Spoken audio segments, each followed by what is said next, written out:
Welcome to the Laughing Tavern. All week long, we here at the Laughing Tavern and creators all over YouTube have been celebrating Dragon Week 2025. Thank you, Ginny D and Pointy Hat, for once again organizing this event. We here at the Tavern have thoroughly enjoyed creating content for this amazing event, and we hope you have enjoyed not only our content, but the content from all the creators involved.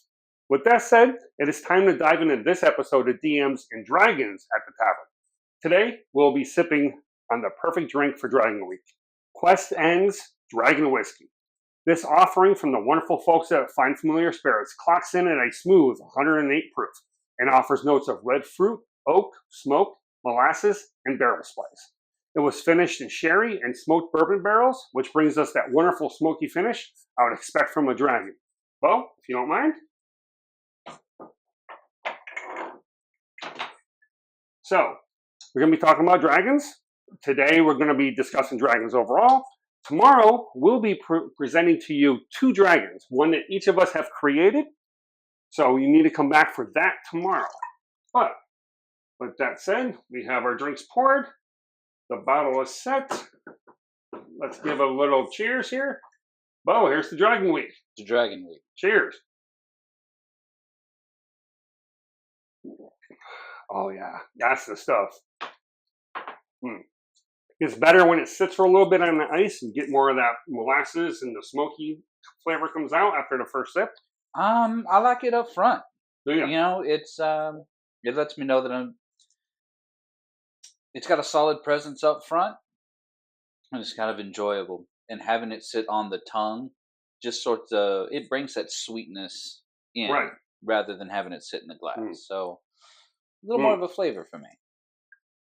This is so good, and this is one of 4 Quest Ends D&D based spirits, along with their bourbon they did for Critical Role that we have currently in a collection. We also have Critical Role's 10th anniversary bourbon whiskey that Find Familiar Spirits did with the folks from Critical Role. That should be shipping here next month, so we're looking forward to that. So with that said, let's dive into our first topic for dragons. Today's topic is all about dragons. Let's be honest, all the dragons.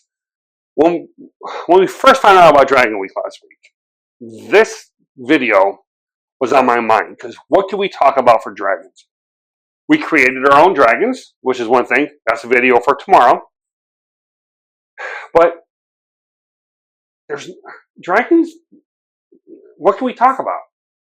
They're dragons. They're in the name of Dungeons and Dragons. See, everybody knows what a dragon is, and I mean, I didn't realize. Like, speaking seriously, I genuinely did not realize how disillusioned I was with dragons before this subject. Honestly, yeah, you've only thrown a couple of dragons at us over the 2 campaigns. Yeah, and not counting one shots, but the 2 campaigns. There's only been a couple of dragons. I think I've thrown like 4 of them at you guys. I think both of them were like only dragon in shape. A spider dragon, and then alcohol dragon, which we will go in more tomorrow. But other than that, you haven't thrown any other dragons at us, right? Not on purpose.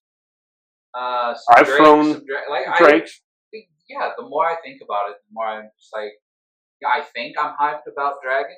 But the more I think about it, the more I just realize, no, I'm not. It's funny that it holds that weird little media space in your head, doesn't it? Yeah, we'll come back to media. But is it because dragons are meant to be the BBEGs, whether it's an Arc BBEG for low-level players taking on a young dragon, the mid-level players taking on an adult, and then higher levels taking on an ancient, that you don't use them in games because they're supposed to be iconic?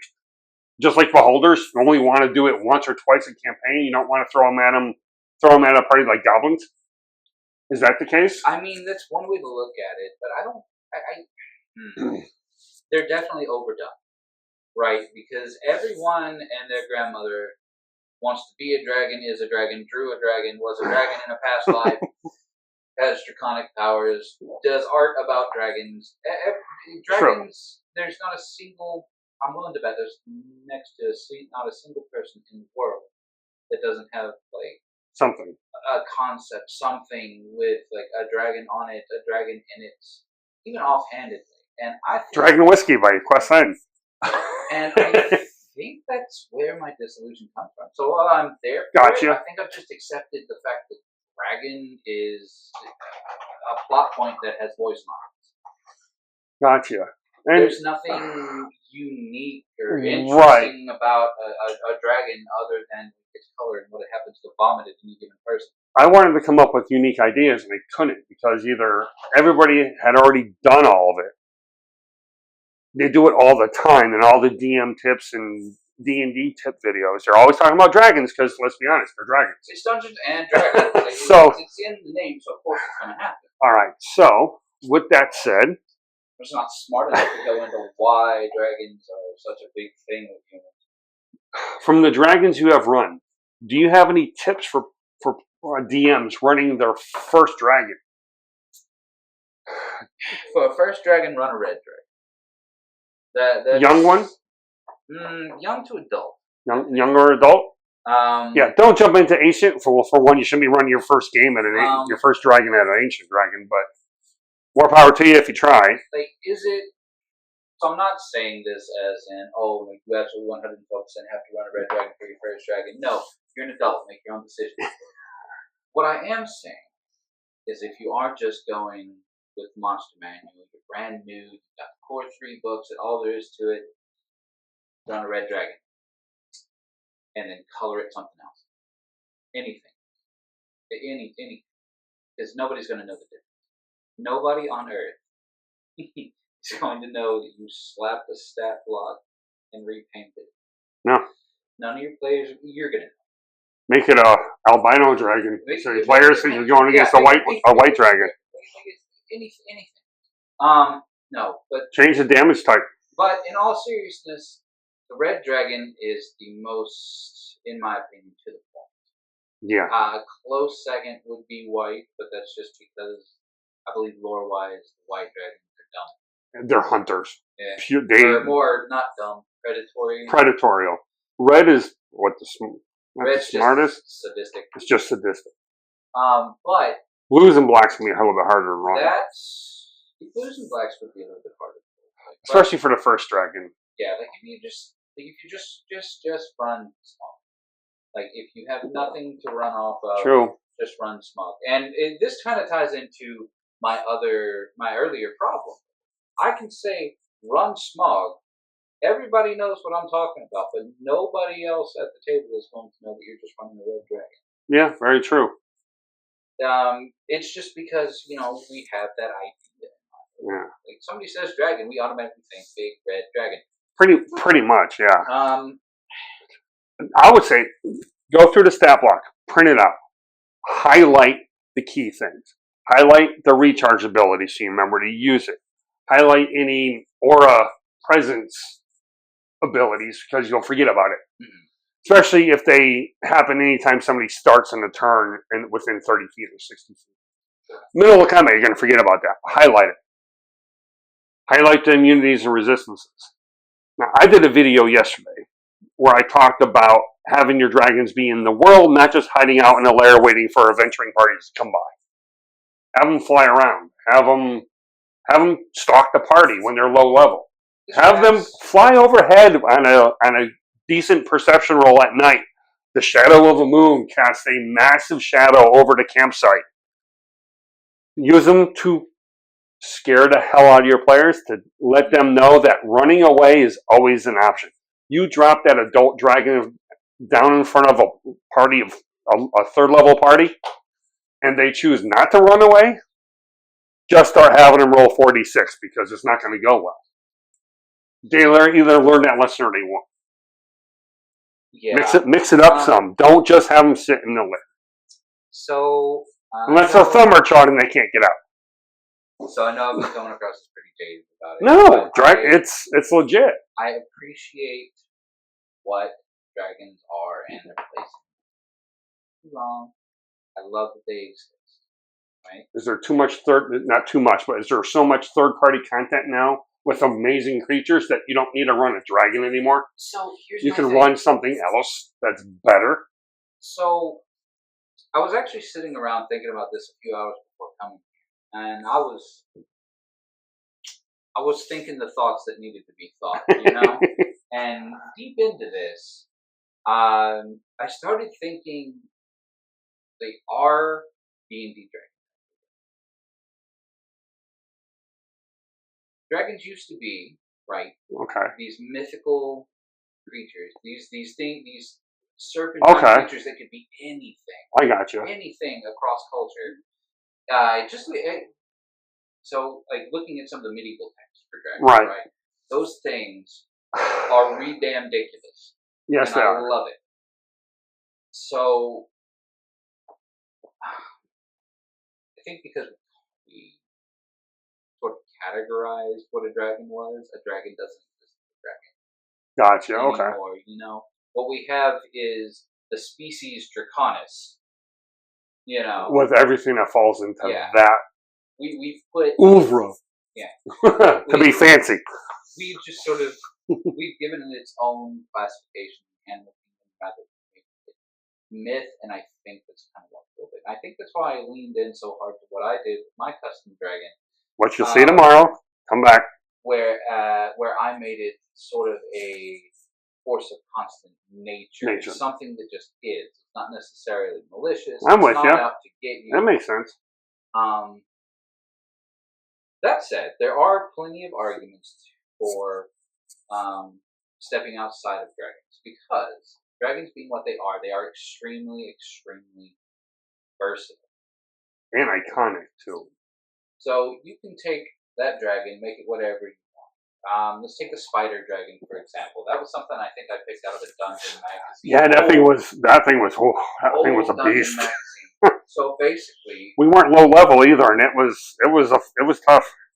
Basically, all it was a colony of spiders that took the shape of a dragon, acted and moved as one, as a dragon, vomited swarms of spiders onto the players, and spun bits of web to make it difficult terrain. All that was built off, because I think it was a 3.5, or maybe it definitely was a 3.5. If not earlier. It was young. It was a young. The point is, I had to make the conversion to the edition. Right. So all I did. You did it well. Was take the key. All I did was take the key aspects, what it was, what it looked like, its breath weapon, and everything else, and I just sort of transferred that over to a red dragon stat line. Oh, you put it to a red dragon stat line. Mm-hmm. Okay. I thought maybe you would go black with it. But. Oddly enough, no. It was either red or white, just for the sake of, again, it's a colony of spiders. I'm not thinking it's smart, I'm thinking it's instinctual. Yeah.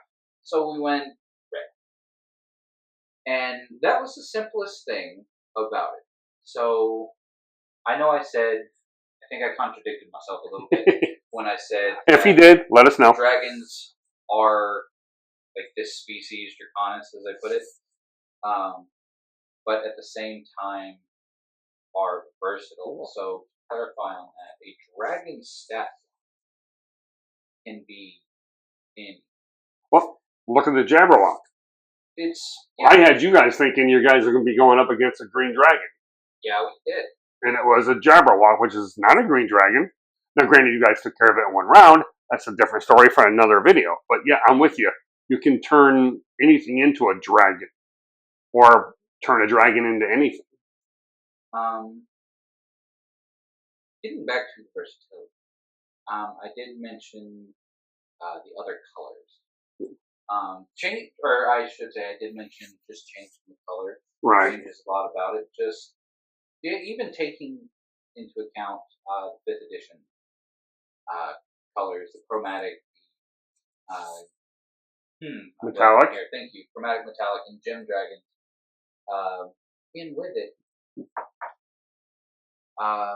these things. So taking them from Wild Beast to actually role playing out as NPCs, which I think you leaned into with yours. Yes. Or at least you should say you named yours. You kind of sort of made yours its own. There's a name dragon's been around for. Come back tomorrow to see. But you can make them into NPCs as well. You can have them be friendly to a party without having. Just because it's a dragon doesn't mean there has to be a fight. That's true. But how would you subvert that with your players? Like, for me, well, for one, using the metallics as opposed to the chromatic, because supposedly the metallics are good, chromatics are bad, but the metallics also have shape-shifting ability, which you can give to the chromatic too. Side note: you want to play something fun? Play a silver dragon with a bad attitude. Play a silver dragon that hates the party. Yeah, that's a good way to do it too. And that can absolutely, because I have a couple ideas in my head for alignment's bullshit anyway. For rivals regarding dragon rivalries, and the metallics taking advantage of their shape-shifting capabilities to appear to the party as quest givers to have them take out the chromatics or another metallic.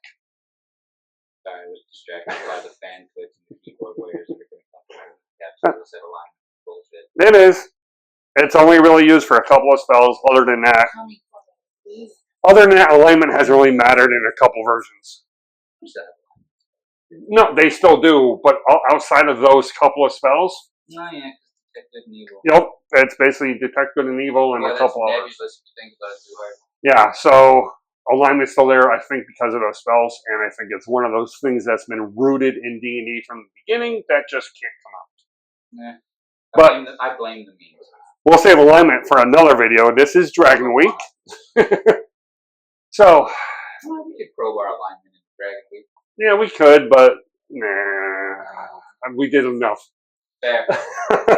So, getting back to dragons. So, I've run many. You haven't run all but a few.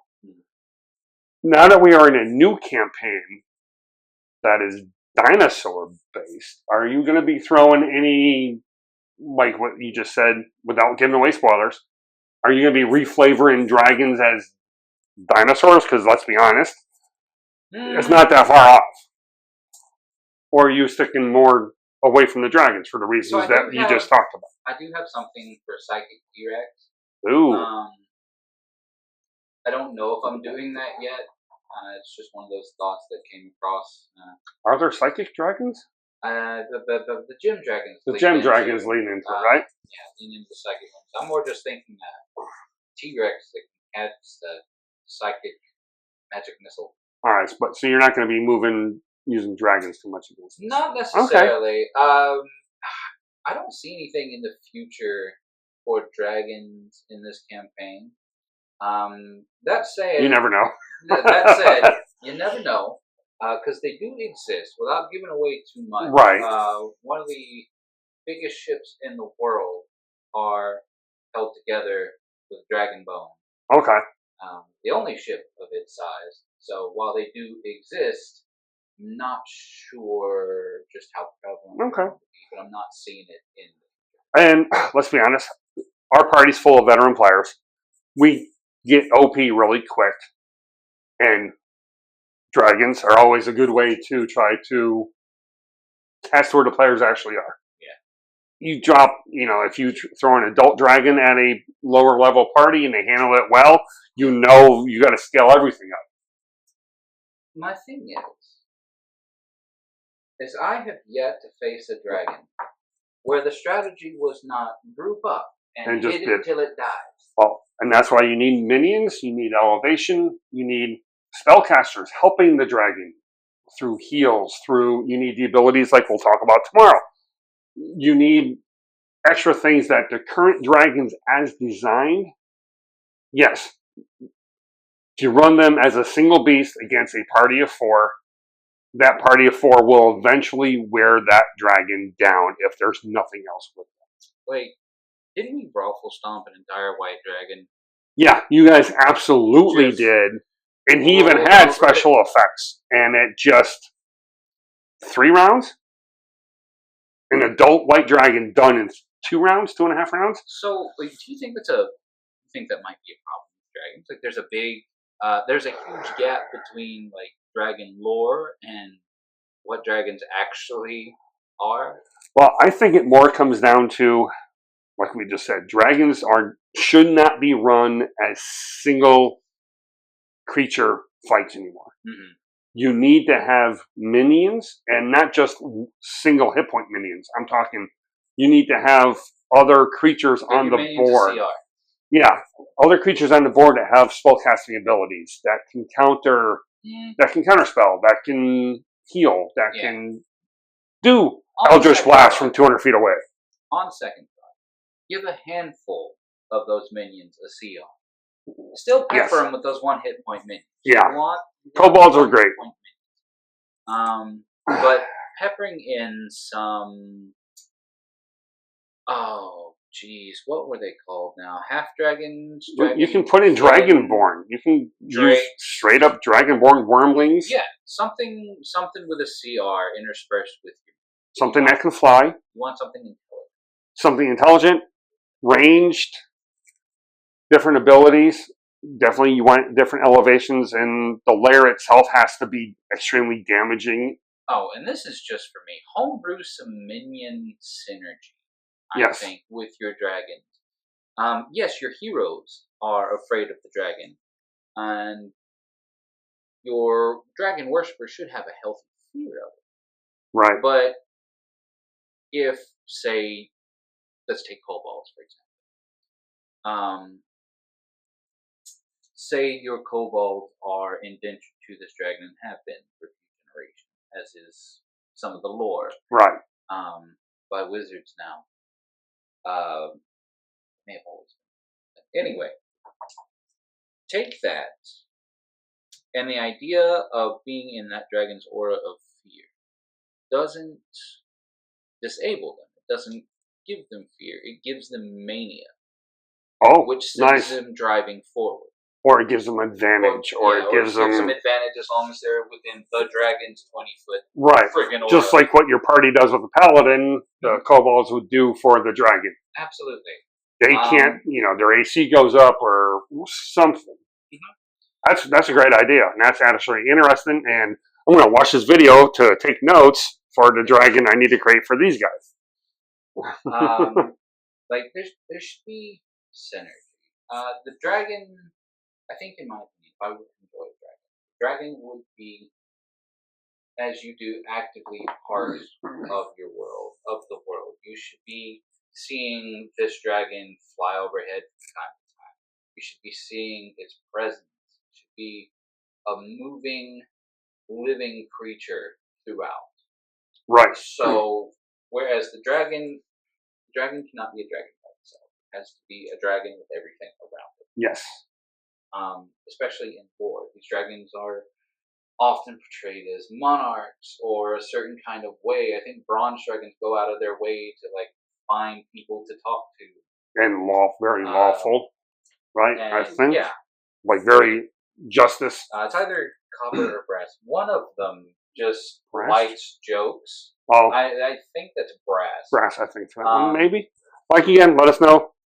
Let us know in the comments. The way I read Brass Dragon lore was just like that obnoxious guy at work that won't stop with the fucking puns. Right. Every morning at 6 a.m., hey, so you're dragging along. Yeah, drag you. Yeah, so that is, I know, and foreshadow your dragons. I know I talked about this yesterday. When these guys had to do a one-shot one time, and I had them, there was a white dragon that stole a mammoth and flew away. So these guys thought they were going to be hunting this white dragon down. It wasn't. Well, a couple years later, a year and a half later, 2 years later, they returned to a village that was supposed to be all green and lush, and it's covered in ice. The village members, I said village people yesterday, village members were frozen in ice blocks, and there was a mammoth carcass, which does not exist on this continent, a mammoth carcass encased in ice. So I foreshadowed a white dragon in a throwaway adventure from a year before. Use that kind of stuff too. The dragon should tell a story. The dragon should never just be a creature at the end of an adventure that the party's been sent to kill and steal its hoard from. Should never be just that. Dragons are too iconic. You want to do that with a beholder, don't do it with a dragon. That's true. Having talked this out, Do you have some more topics that we couldn't come up with before? No, I was just sort of thinking about it. Really, well, I wasn't thinking about it, right? But as we're talking about it, I'm starting to see. I'm sort of starting to dial in more of the problems, and I don't think it's as extreme as it was when I started. Oh, good. I think there's no denying that dragons are overplayed, right? They can be. Everyone and their auntie is or was a dragon. So I think what my issue is that the fact that it's overplayed leads to the dragon itself being, like I said, a plot, like I mentioned earlier, a plot point with voice lines. So to clarify on that, I think what I meant was a non-entity, right, on its own. Because taking a red dragon is just a red dragon. It's mean, vicious, bully, arrogant. We all know what a red dragon is like. To make that interesting, kind of have to build more around it. Yes. Even with combat, you know. Now, as a new DM,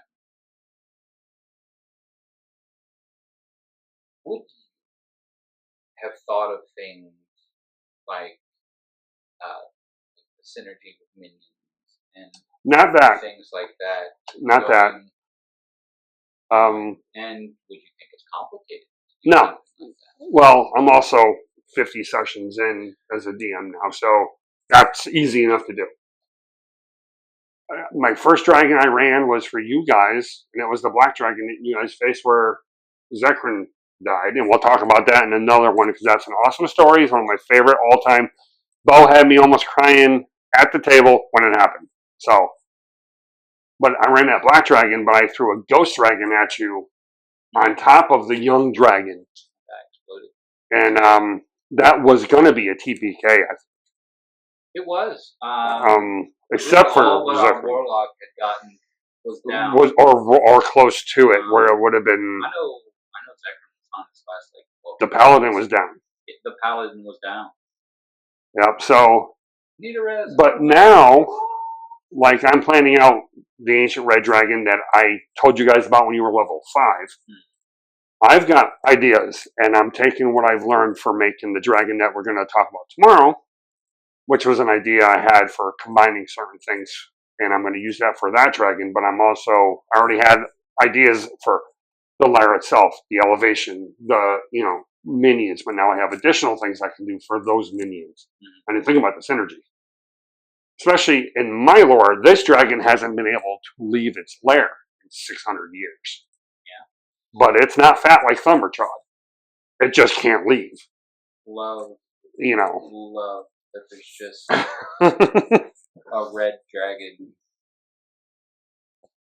I could never get that name right. Like for the longest time, I think I called him like Thimblechud or something. Oh, Thumbertrod. Thank you. It was when I first started playing. I learned about him. And could never get his name right, so I just called him fucking Thimblechud for years. And it wasn't until the movie came out that people started correcting me. Oh, it's like, fine, sorry. So, with that, Chud of a dragon. We've hammered dragons pretty well for how to run them. I love how they made the dragon look like a fresh baked loaf of bread. Yeah, that was awesome. It looked tasty. Yeah, I did like the newest D&D movie better than the original one with Jeremy Irons. Though Jeremy Irons, props to you for carrying the whole movie. I don't think I've seen that. You and Ian should get along and watch it. He loves it for some reason. Maybe we'll make it a streaming event or something. I'm sure somebody will yell at us. Oh, I'm sure. Why are you watching this? Now, what else can we talk about dragons if we want to do a little bit longer? Favorite media? Do you have any favorite dragons in media? I mean, just this fever dream for Pete's Dragon. The original or the why did they do this remake? Yeah, yet again, No one asked for Pete's Dragon. No one. But I do mean the original. The red buttons and Shirley MacLaine. Yes. Disney. Absolutely was ridiculous. When I was a kid, that thing was on every day. Back in the early 80s, that thing, you couldn't turn HBO or Disney on without having Pete's Dragon run. Like, it was one of those movies for me that just sort of fell into the nonsense space, along with things like Enemy Mine. Oh, gotcha. I am looking up something just to make sure I get. So, Warriors of Virtue. There it was. We're somewhere in that little area of weirdness of did it exist? Did it not? Right. I love Pete's Dragon as a kid. I'm trying to. There was a book I used to read when I was a kid called Dragonfall, and I'm trying to get the right author for it. Love the book, carried it around everywhere, and I can't seem to Google it right now. It's not coming up with what I want because I can't remember the author. Basically, this kid made 3 dragons and they came to life and attacked them. Okay, like he just birthed forth. No. He made 3 dragons out of like styrofoam. Okay. And like glass eyes and I just can't remember the name of the author. I want to give him credit. Oh, Lee Hindle. Dragonfall by Lee Hindle. I'll post a link to it in the description, and I'll post a picture. I loved it. Dragonheart. Sean Connery's dragon from Dragonheart. I absolutely... Sean Connery, just like Cumberbatch and Smaug, Connery has that voice for a dragon. Does he, though? I think so. Like, Sean Connery's an amazing actor. I have nothing bad to say about him. He's fucking earned every bit of accolade. The movie was silly, but... For a man who has had the exact same accent throughout, has been... It's a source of mild amusement.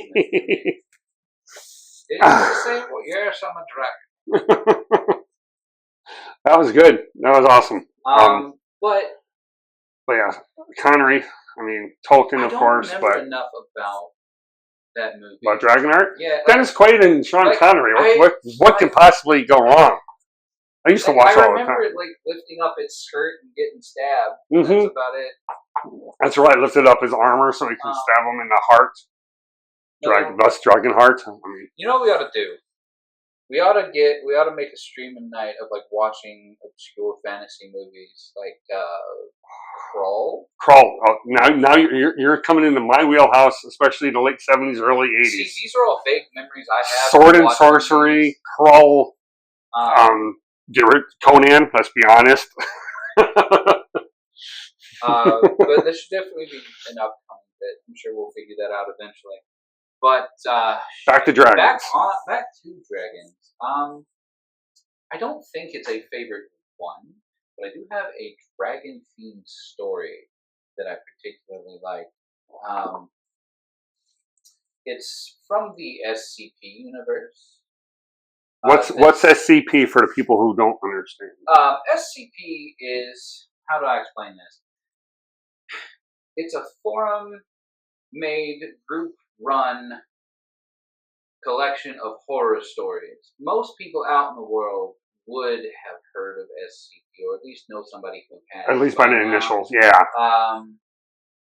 But there is a particular story that I enjoy because of what it symbolizes. It's about these paper dragons that are picked up by this government, or it's about this box that gets picked up by this government organization, and it vomits up a handful of these origami dragons, and they begin communicating. They begin communicating with people on the outside and through letters, and you get these. Okay. You get these letters and the tone of them. I'm not. Talk about a fever dream, jeez. Yeah, I'm not going to go into the actual story or anything. Right. I know I'm not. No spoilers.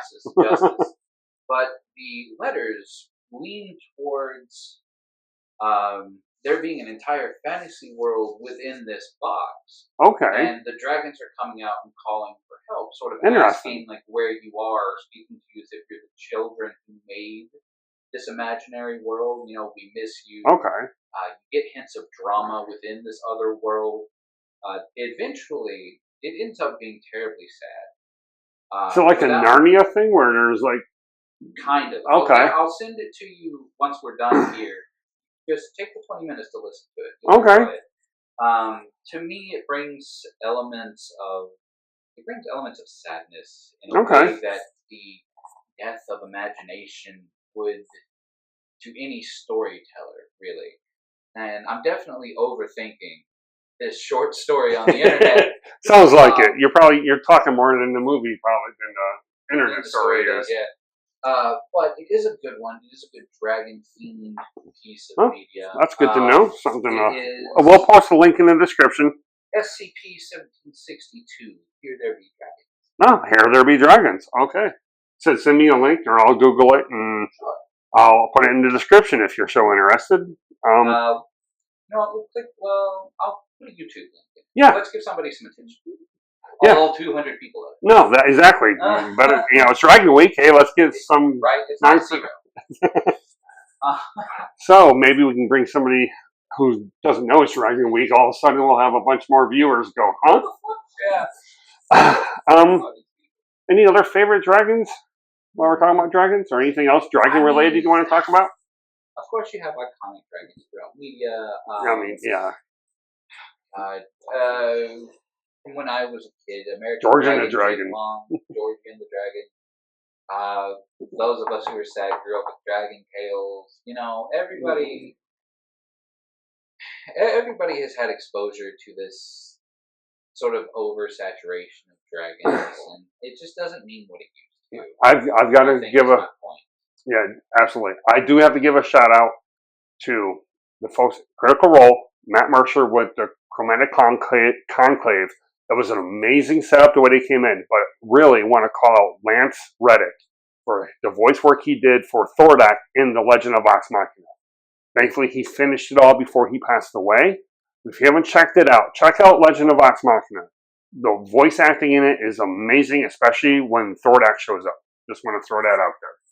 While I was thinking about it, because I was looking at my Critical Role Funko Pops that are right over there. That said, if you're going to make a dragon more interesting, give it some synergy with the world around it. Give it personality. For God's sakes, give it a personality. We've touched on it. White dragons, predators. They want to hunt. Red dragons, they're about the power, right? Yep. Basically, it's just about the power. Oh, and there's no thumbs up. Somehow, we keep getting these thumbs up bubbles, but it doesn't happen every time, so I don't know how it happens. It's the camera compliment. It's the camera, yeah. Black dragons are they isolationists? Or in blue, how would you classify blue and black? See, this is where we're going to get tripped up, because I have not run dragons. I listened to dragon lore. I've run them, but I can't exactly specify the personality because I didn't run them with personality at the time. People who are better at this than I have already released for videos for every dragon color. I'm sure this week there's been plenty. It comes to mind. But give them personality, even if it doesn't match with what they're supposed to. You know, a green dragon that is a hunter rather than that sneaky little thing that they are. A white dragon that's intelligent and actually doesn't follow its baser instincts. Flip it on the players. Because that will definitely, especially if you have a table full of veterans, like I do with Beau playing at my table, and Beau absolutely does. When he runs for us, there's 100-something plus years of D&D experience at that table. It's crazy. So flip the script, like Beau was saying before. Just because you can make it a red dragon, but it doesn't do fire; it does something else. Totally fool the players.